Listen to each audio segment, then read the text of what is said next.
বুঝছি বুঝছি, বাদ দে।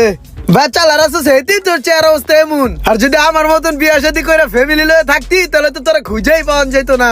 গাড়িটা জমা দেওয়ার পরে ভাই বেড়াদার লয়ে একটু খেলতে বলি, খরচা আছে। তারপর সন্ধ্যার পর মনে করে শরীরটা ম্যাচ ম্যাচ করে, ঘুমা আনা ঠিক মতন, ওই জায়গায় একটা খরচা আছে বুঝছস। এই যে মনে করে খাড়া খাটনি করি, শরীরে কিছু দিতে হয় না, দেই আর কি।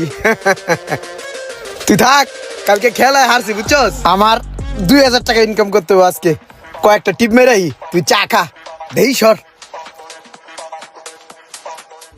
হ্যাঁ বলিস না, রাখ। হ্যাঁ যাস তো তুই, হ্যাঁ যে বেড়াকে।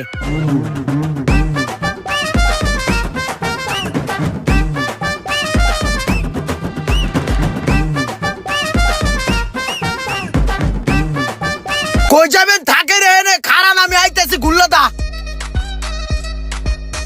প্রাইভেট কার যাইতে নামার আগে আর হয়ে আসছে, আমার আগে যাবো, দেখ কেমনে বইরা দেই।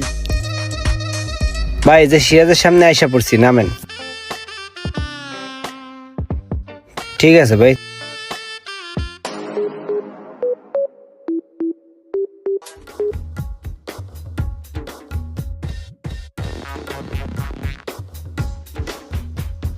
এই রাখো রাখো। ভাড়া কত তোমার? 30 টাকা ভাইয়া।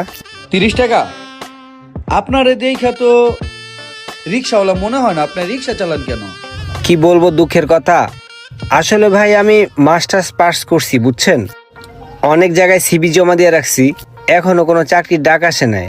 ঢাকা শহরে একটা মেসে থাকি, সেইখানে একটা খরচ আছে, ফ্যামিলিতে টাকা পয়সা লাগে, সেইখানেও আমাকে দেখতে হয়।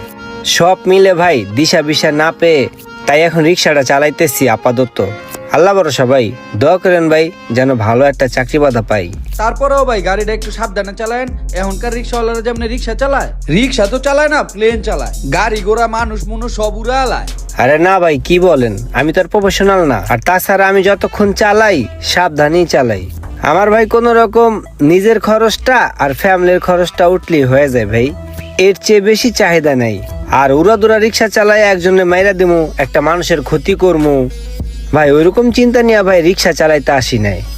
দোয়া করেন যেন আরো সাবধানে চালাইতে পারি। ঠিক আছে ভাই, দোয়া করি। আপনার জন্য শুভকামনা রইলো, ভালো থাকবেন। হ্যাঁ ভাইয়া বাকি 70 টাকা ভাই হিসাবে দিলাম, আপনি রাইখা দেন। হ্যাঁ